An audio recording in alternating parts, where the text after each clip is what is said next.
Hey Guitar Fam and friends, how's it going? It's Nate Savage here, and in this video we're going to dig into the Weezer song Say It Ain't So, which was very fun to learn, and it was also fun to dig into a little bit more about the band Weezer and just get some of the history of where they came from and the gear that they use. Even it was pretty cool. So before we get into this, if you haven't already, go to guitarfam.com and create your complimentary account. You'll be able to access the tab, jam track, and download all the resources for this song, but you'll also be able to access the first module of all of our premium courses for free when you do that. And if you feel like you need a personal private one-on-one lesson with me, you get the first one for free also when you create your complimentary account. Okay, as far as tones on this song, I'm just going straight into my Apollo Twin audio interface and using the ToneX plugin. And I'm not 100% sure which models I'm going to be, or which captures I'm going to be using at this time. What I did to record it was the Mesa Boogie Lone Star for the clean channel, the capture from worship tutorials, and then for the dirty part of this, it was a Mesa Boogie Maverick from the tone.net. I just downloaded that one. I'm not sure if that's what's going to be used in the final mix of this or not, but I'll let you know. I'll put it up on the screen here. And the original recording, I believe, was a Mesa Mark I, which is interesting. I thought it was, and it seems a lot of people think this was a fuzz pedal thrown in, but it was just straight into a Mesa Mark I. To start off, I am down tuned to E flat standard, so everything's down tuned a half step. I wrote the tab as if it were an E major, so you don't have to think about changing frets or anything. You can just play standard tuning, or go and down tune your whole guitar if you want to play along to the jam track or the original recording. Since I'm gonna pretend like we're just in E. Now let's go through just the main chord progression for most of the song. It's a C. It's in the key of E major, right? E flat major, but I'm gonna say E major. The first chord is a C sharp minor 7. And then we have a G sharp major. They have this open B string that makes it sharp 9, which is mixing a major and a minor chord. Pretty interesting. Just think about that as a G major, G sharp major, which doesn't fit the key. Normally G sharp is minor, but this time we have a G sharp major. And then we go up a half a step to an A, which is the 4 chord in the key of E, and then an E, the 1 chord. And there's some variations on where you play these chords, but that's your main chord progression. C sharp minor 7, G sharp major, A major, E major. Okay, so there's some variations on this first riff that's used in the intro and the interludes, but once you learn the first part of it, or the standardized version of it, then most of the time when it pops up again, you're only changing the second half to some other lick. So let's learn kind of the staple or foundational version of this first. So C sharp minor, you put your index finger on the 4th fret, and you're gonna make a minor 7 bar chord, right? So play it with just the bar first, and then hammer on with your other 2 fingers. So this finger, 3rd finger goes on the 6th fret, this finger, middle finger goes on the 5th fret. And I'm not super specific about the strings I'm hitting, because I don't think they are either in the recording, but I generally don't hit the high E string for that. I do the downstroke, and then the next strum is an upstroke on the top, 4 or 5 strings. So, and then you have a mute because you have a rest. And then from there you go to that G sharp major, but instead of doing a normal E major bar chord here with your index finger on the 4th fret, which would be a G sharp major, you lift up this side of your finger and let the open high E and B strings ring out open. Actually, the high E string doesn't ring out at all. It's just the open B string we need open to make this. So we have, and then we have, and you have that B string in there, which gives it that crunchy sharp 9 where you're mixing a major and a minor chord. So just strum it once, and then you have this. And you can either sweep this or use alternate picking, but you hit the low E string and then just walk up each string, and I go down, up, up. So down, up, or you can go down, down. A little bit harder to control the rhythm that way, so do whichever way works best for you. So that whole first measure, 1, 2, 3, 4. From there, you're gonna maintain this E major bar chord shape, but hit the A string that's already being fretted and slide up 1 fret to 7, and then let your full bar chord come back down, in the open strings, and this is your A you use. So, and then downstroke on strings D and G that you're already fretting, and then an upstroke on just the top few strings. So, and then you have 2 muted strums down up on that same chord, and then you go down to an open E major chord. He's not too careful about if he's hitting all the notes or just, you know, a few, like the top few 4 or 5 strings. So that from the slide, one more time, a little bit slower. And then you hit the open E string, go all the way up here to the 9th fret of the A string, play that, slide or hammer on. I believe I hammer on, I believe it is a hammer on. So 9th fret of the A string with your index finger, hammer on with the 11, and then go over to the 9th fret of the D and G strings with your index finger and slide out and down. And that's kind of the end of the first half of the main theme of the song. So I'll play that whole thing up to that point for you. 1, 2, 3, 4.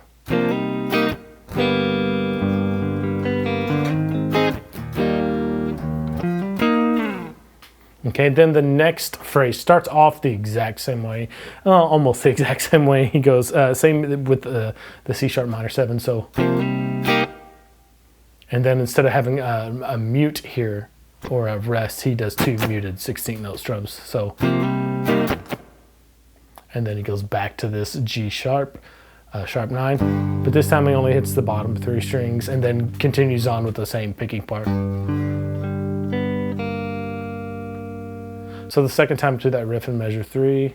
And then do the same thing with the slide. And here you come back and hit the full E and just let it ring out throughout this whole measure to the end of this measure. After that's the main intro, and you do that twice. So let me play that whole phrase for you, and you'll want to play, this is the phrase you want to play twice. 1, 2, 3, 4.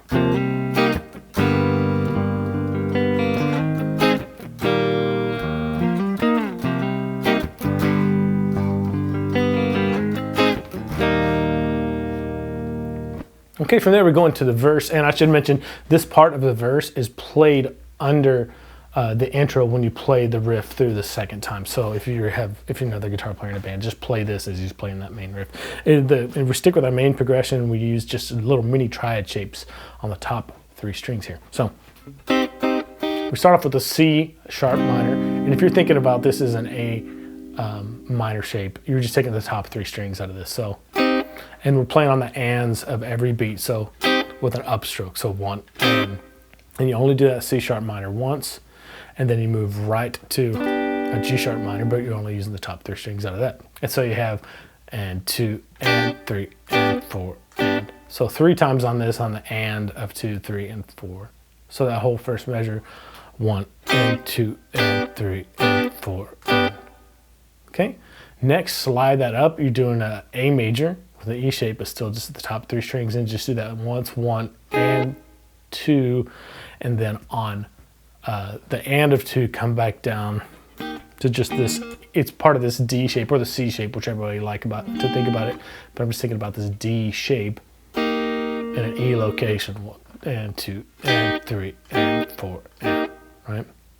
So that second measure is just 1 and 2 and 3 and 4 and. I like to use a bar there just to keep things simple. So the chord changes are C sharp minor, G sharp major, A major, E major. And then just put that to the rhythm. First chord gets 1 strum, second chord gets 3 strums, third chord gets 1 strum, fourth chord gets 3 strums like this. 1, 2, and 3, and 4, and 1, and 2, and 3, and 4, and 1, and 2, and 3, and 4, and.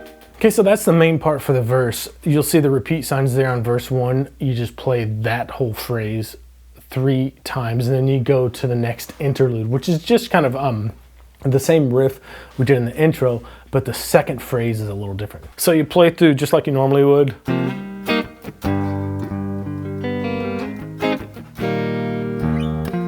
And when you get to this point, you don't do 2 strings, you just do 1, the D string, and you don't slide down because you have a riff that's coming up in the next two measures that's different that you need to learn. You just go 11 of the A string and then 9 of the D and G strings.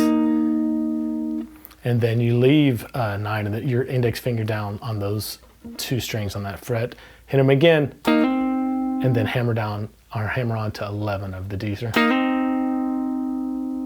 And then kind of roll your finger over to grab 9 of the G and B strings.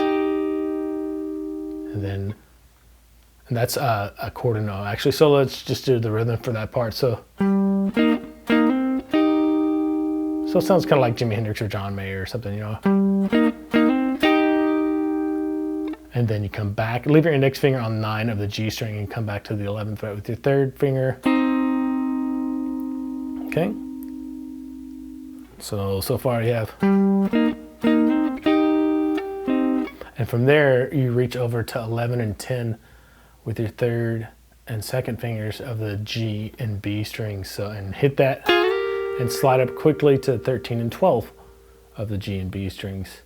And then come back down to 11 and 10 of the same G and B strings with those fingers. So far that whole first measure.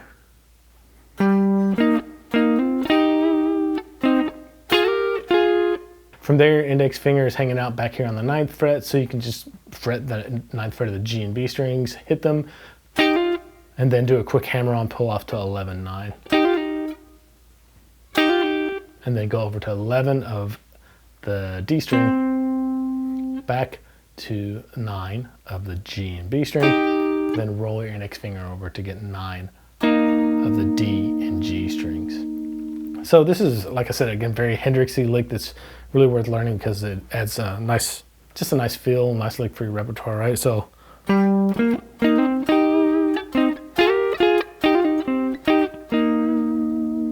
me put that in context with the main lick too. So you go 1, 2, 3, 4.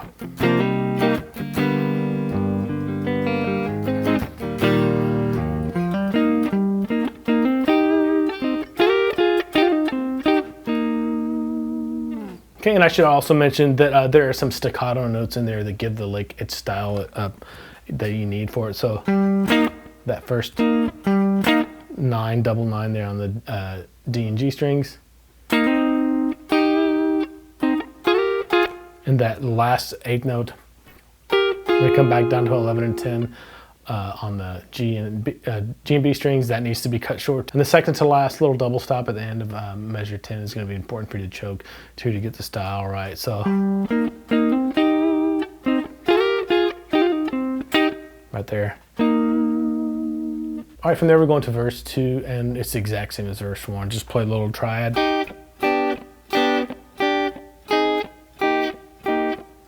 Three more times, and that'll get you into the first chorus. All right, that gets us into chorus number 1, which is just power chord. So here's the rhythm for the majority of this is just 2 8th notes and then a quarter rest. So 1 and 2 and 3 and 4 and 1 and then it changes a little bit there for the end of the phrase. But it's a C sharp power chord. So C sharp there on the 4th fret, and let the rest of your power chord fall into place. And you have 1 and mute on 2 and. Go to a G sharp power chord, do the same thing, 3 and 4 and. Move up to an A power chord and go 1 and 2. And then on the and of 2, you have to move down to an E power chord and go and 3 and 4 and. And I was watching a video of this, he goes 1 and 3 and 4 and. So he's using mostly upstrokes. So he might do something like this, da, da, to make it powerful, downstrokes, da, da, da, da, da. But he is using upstroke on that. I was a little bit surprised to find out because it sounds pretty aggressive in the recording. Anyway, that's the main riff for the chorus. So do that 3 times and then do it one more time. 1 and 2 and 3 and 4 and 1 and 2 and 3. And the last time, just let the first E you hit ring out to the end of the measure. All right, that gets us to Interlude 2, which starts out the same way as the other interludes, but it, you know, like in the middle of the second measure of the interlude, it changes to something different. So it starts off the same. When you go to the E, instead of going to the low E, you need to go to this E. An E is in the A shape because of what comes next. So, okay, and then from there you go to just what ends up being a B major arpeggio. And you can sweep it or alternate pick it. I tend to do both, just depending how aggressive of a sound you want. But all it is you're playing the notes of this E-shaped B major chord separately. Then you end up grabbing the third here on top. So this D sharp right there on the 11th fret. So you have 9 of the D string, 8 of the G string, 7 of the B string, then roll your index finger over to 7 of the high E string, reach up, grab 11 on the high E string and back to 7. And from there, once you do that, what I end up doing is using the C sharp minor pentatonic, the one that's based on the G shape, and I play a sequence in thirds down. So I go, I think I use my third finger on this, 9 of the high E string, bounce over to 9 of the B string. Index finger comes back to 7 of the high E string, then rolls over to 7 of the B string. Next, grab 9 of the B string with your third finger and roll it over to play 9 of the G string with your third finger as well, and then 7 of the B string with your first finger. And that's the end of the sequence, and we just go back to the 9th fret of the G string and bend it up a whole step, and then I reach back to fret 8 with my index finger, play that, then 9 with my middle finger of the G string, 11 of the D string with my pinky, hit that again, then go back to 8 of the G string, then 9 of the D string with my middle finger, and then pinky gets 11 of the D string, then 11, roll over to the A string. And here's the rhythm da -da -da -da -da -da -da -da of that last little lick. Let me play the whole thing in context for you, just from the part where the main riff changes. So we have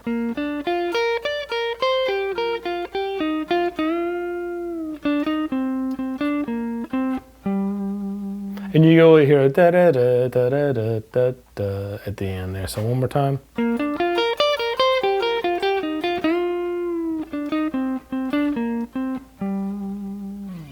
Okay, so let me play that whole second interlude for you so you can see how the parts flow into each other. 1, 2, 3, 4.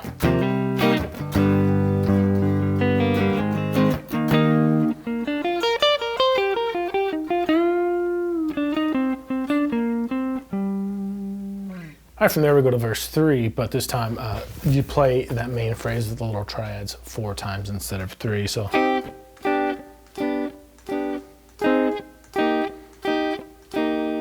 do that 4 times before going into the second chorus. And the second chorus is almost the same as the first one. There's just a little bit of added nastiness on the guitar parts. So you do the same thing. You start off the same way. So C sharp, power chord.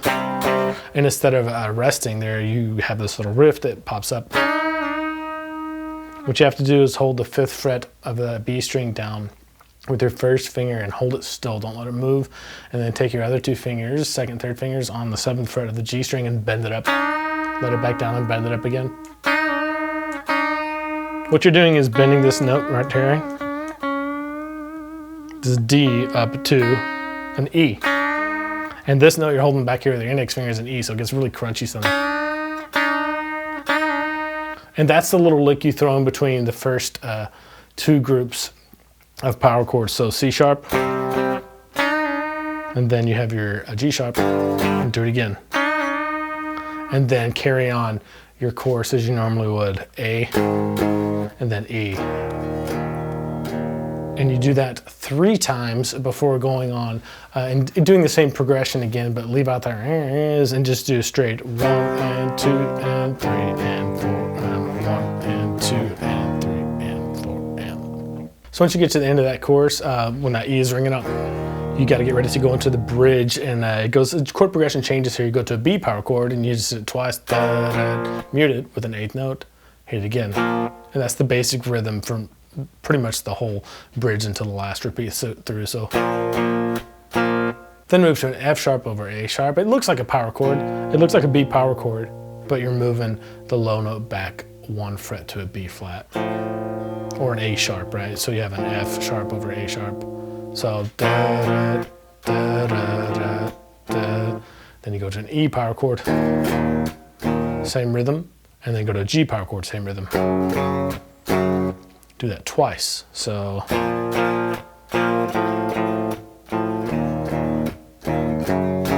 again.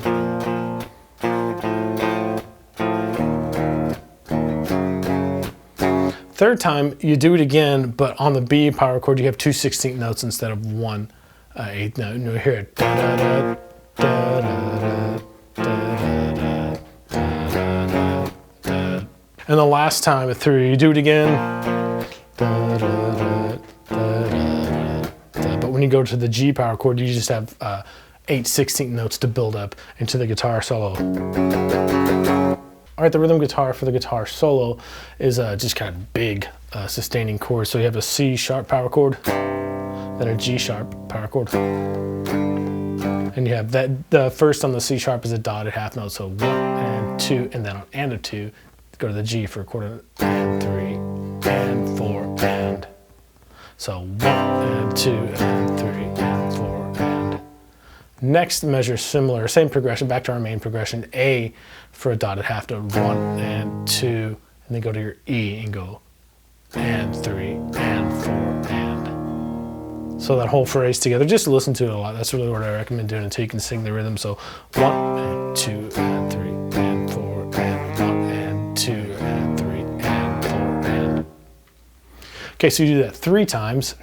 And the last time for the guitar solo, what you do is you just switch to straight 8th notes to kind of build up into the last chorus. 2 and 3 and 4, 1 and 2 and 3 and 4 and just let that E on the and of 2 just ring out to the end of the measure. And that leads you back into the next chorus, which is the exact same as chorus number 2. You have the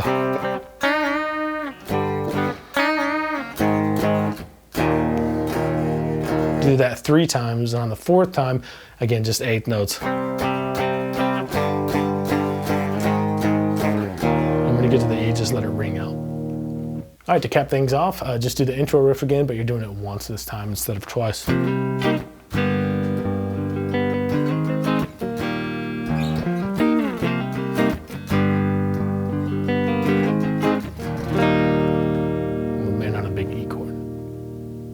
All right, that's it for this one. If you have any questions as you proceed, let us know. You can leave a comment below the video or email us support@guitarfam.com, or better yet, go to guitarfam.com and create your complimentary account where you can schedule your first personal private one-on-one lesson with me. The first one is free. Also in the comments, let us know what other songs you'd like to see here on the channel. See ya.